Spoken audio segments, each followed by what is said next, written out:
இப்ப இந்த சம்பவத்தை நீங்க வச்சுக்கிடுங்க. இப்ப உங்களை ஒரு பெண் காதலிக்கிறார், அல்லது பெண்கள் இருக்கிறீர்கள், உங்களை ஒரு ஆண் காதலிக்கிறார்.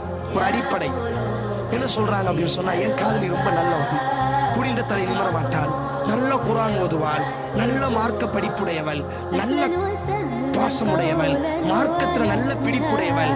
அப்படியெல்லாம் இருந்திருந்தால் உன்னை ஏறெடுத்து கூட பார்த்திருக்க மாட்டாள். உன்னை ஏறெடுத்து கூட ஒரு இறை நம்பிக்கையாளன ஒழுக்கமான பெண் யார்? ஃபாத்திமா ரலியல்லாஹு அன்ஹா. ரசூலுல்லாஹ் கேட்டார்கள், யா ஃபாத்திமா, யா ஃபாத்திமா ذرية من بعضها من بعض والله سميع عليم என்ற இந்த வசனத்திற்கு இமாம் குர்துபி இந்த சம்பவத்தை கொண்டு வருகிறார்கள். எனது அன்பு மகள் ஃபாத்திமாவே, ஒழுக்கமுள்ள பெண்ணினுடைய அடையாளம் என்ன?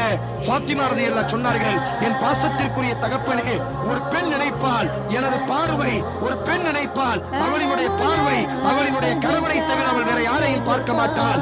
அந்த பெண் நினைப்பால் தனது கணவன் என்னை தவிர மற்ற யாரையும் பார்க்க கூடாது என்பதாக நினைப்பால் அவள்தான் ஒழுக்கத்தினுடைய அடையாளம், அவள்தான் ஒழுக்கத்தினுடைய சீமாட்டி. என்ன சொன்னார்கள்? ஒரு பெண் நினைப்பால் ஒழுக்கத்திற்குரிய பெண் யார்? தனது கணவனை தவிர அவள் வேற யாரையும் பார்க்க மாட்டாள். திருமணத்திற்கு பிறகு, திருமணத்திற்கு முன்னால் கணவன் வராததினால் மற்ற யாரையும் பார்க்க மாட்டாள். காரணம், அல்லாஹ் பார்வையை தாழ்த்த சொன்னான். அதே போன்றே ஒழுக்கமுடைய ஆண் யார்? தனது மனைவியை தவிர மற்ற யாரையும் பார்க்க மாட்டாள். அல்லாஹ்வின் தூதர் அப்படியே நெஞ்சோடி அழைத்தார்கள்,